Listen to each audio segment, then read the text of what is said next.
Welcome, everyone. What is expected to happen in global markets after the recent events in Russia? We'll talk in detail as we always do, using our simple, straightforward language. We pray for clarity and truth. Our aim today is to explore several key questions. Where is gold heading? What will happen to the markets? Where is the entire geopolitical scene going? This was a major and dangerous blow, dubbed the spider web operation, which had been in planning for a year and a half, nearly 2 full years. So what exactly happened? What was the purpose behind this? And what are the political, military, and economic consequences of it all? Naturally, as countries, we are affected by such events. So today, I'll lay it all out for you, with numbers, and explain how we should deal with this situation. Let's start with the basics. What happened?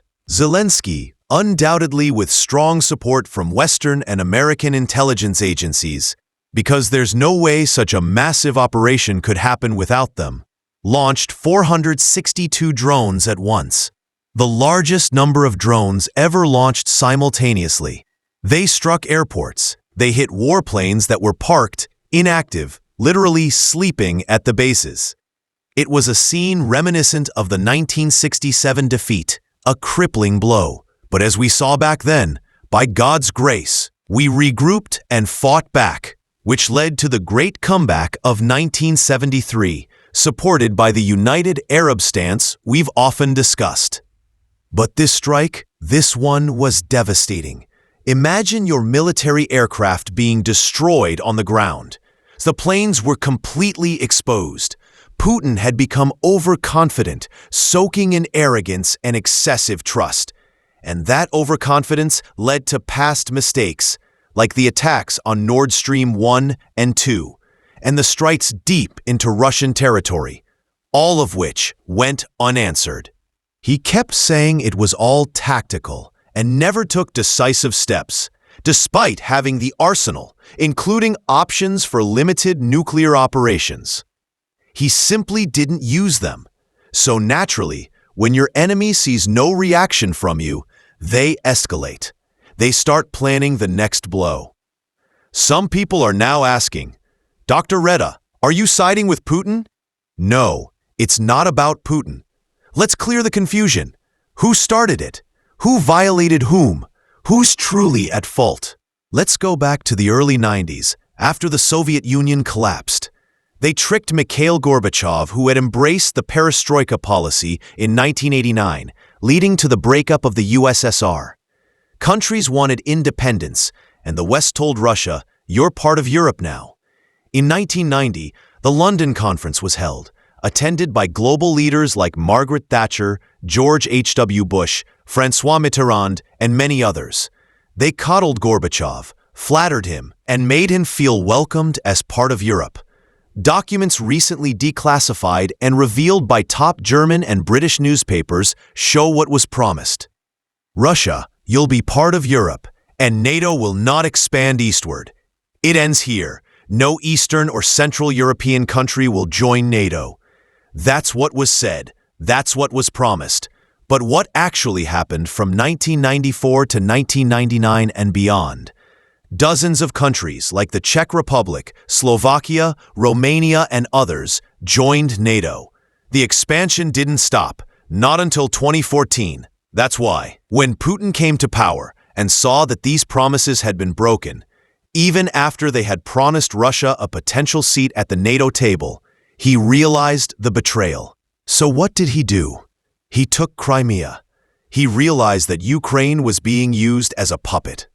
They had already dismantled democracy there and installed a clownish actor, Zelensky, as a figurehead, completely manipulated by the West. Extremist groups, even ISIS-like factions, were being cultivated in Ukraine. Biological labs were set up. The country was collapsing. Putin responded, not to defend himself, but to defend the Russian state, the largest country in the world by land area. Let's get back to what happened. Zelensky launched a surprise attack using trucks disguised as timber transporters. These trucks had electronic mechanisms on their rooftops that released hundreds of drones in a single wave. Their target was more than 4,200 kilometers away, in western Siberia, precisely located. The value of these drones was estimated between $3 billion and $7 billion. This strike wiped out about 25% of the Russian Air Force's capabilities. An absolutely crushing blow. Aircraft were hit while parked on the tarmac, and airports were heavily damaged. That's the reality of the blow. It was massive. Now, Putin faces a major crisis inside Russia. It's like being slapped 50 times without even realizing what hit you. Clearly, there was betrayal involved. This operation came from within Russia. Those trucks didn't come from Ukraine. They were prepared and launched inside Russian territory. This means traitors were involved, and traitors exist everywhere, not just in developing countries. Unfortunately, evil has no borders. Now ask yourself, why did Zelensky do it? Put yourself in his position. He's lost everything. From day one, he knew he was in deep trouble. The US pushed him into this war. After Crimea, they encouraged him to keep provoking Russia, firing sporadically, keeping tensions high. Meanwhile, the Americans were working from within. Then Putin came and seized 4 regions, nearly 20% of Ukrainian territory. At first, Zelensky was getting full support from Europe and the US, but over time, Europe grew tired and fed up. As we've been saying for years, it's a proxy war. And now, everyone has started backing off. Europe is dealing with inflation, crises in the UK, Germany, and France. They've had enough. Now they're saying, we can't help you anymore. Even Trump humiliated Zelensky. Remember when he was cornered in the White House? It was embarrassing. They almost forced him to sign away half of Ukraine's mineral wealth.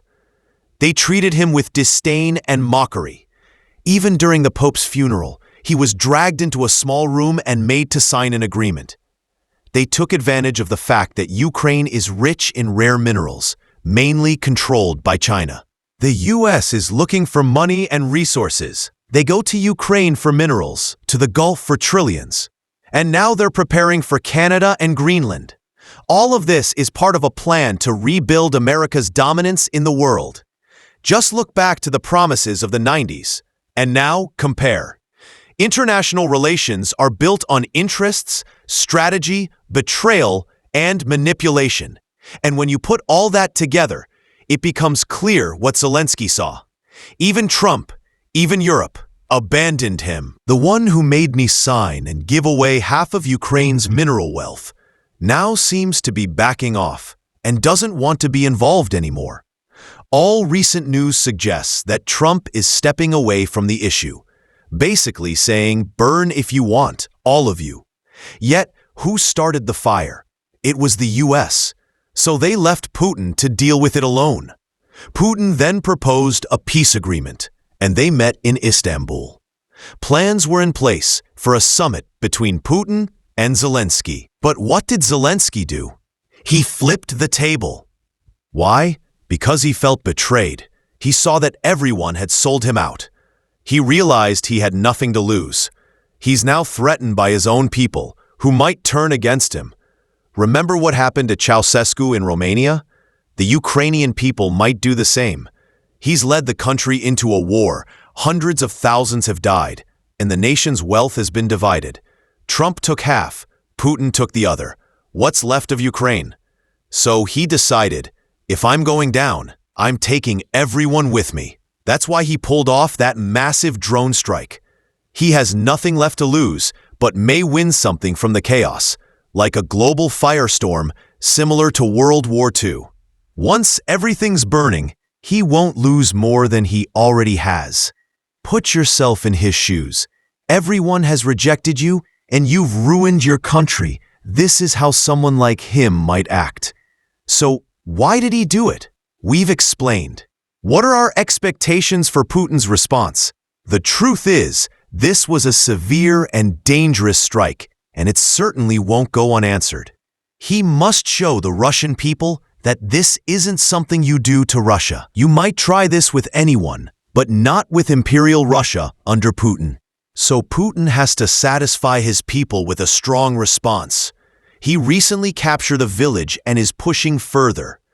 It's expected that he may now launch a broad operation, possibly aiming to take full control of Ukraine. So far, his moves have been tactical, defensive, and limited. But going forward, we may see an extended military campaign, maybe even involving nuclear weapons, as some speculate. Limited nuclear strikes on selected targets are possible. All options are on the table for Putin, because he must prove that this incident won't be forgotten. What are the consequences of all this? Politically, the consequences are huge. Militarily, we're looking at a wildfire, not just in the region, but potentially worldwide. We were supposed to be negotiating and working towards peace, but it's like someone invites you to dinner while secretly robbing your house and farm. That's exactly what happened. They sat at the table, smiling, while planning a massive strike, and now they're bragging about it. So naturally, what will Putin do? First thing, cancel all peace talks. He'll say, "Put that aside. I have a mission to finish. Once I'm done, we can talk." He's going to show that Russia is not to be taken lightly.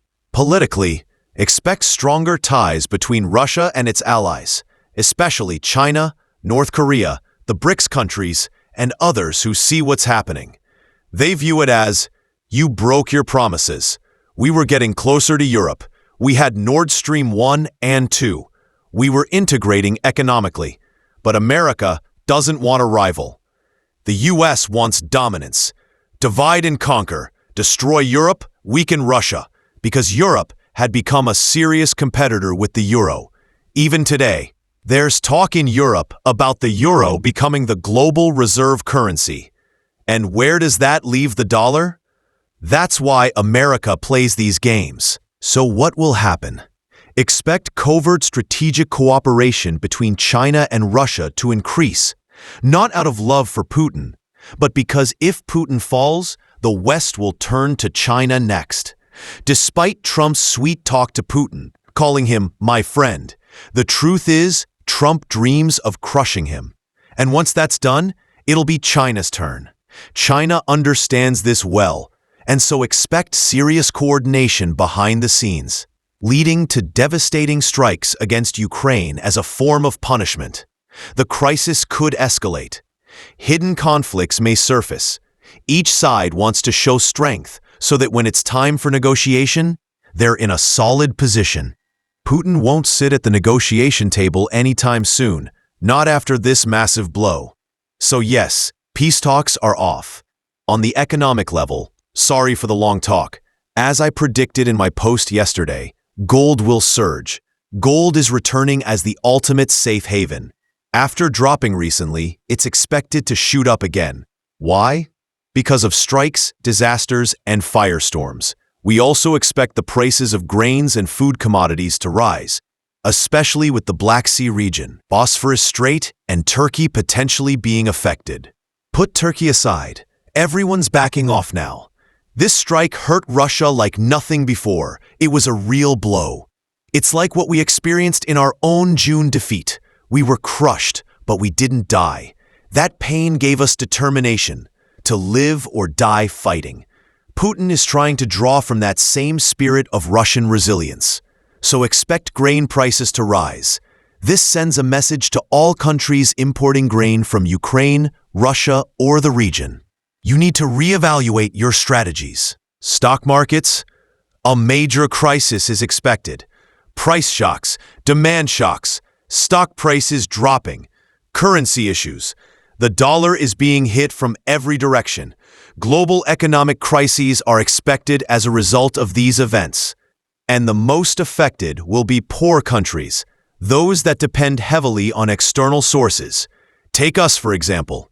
We're already feeling the impact. First, gold has gone up, just like it has globally. Second, the dollar is up again after starting to fall.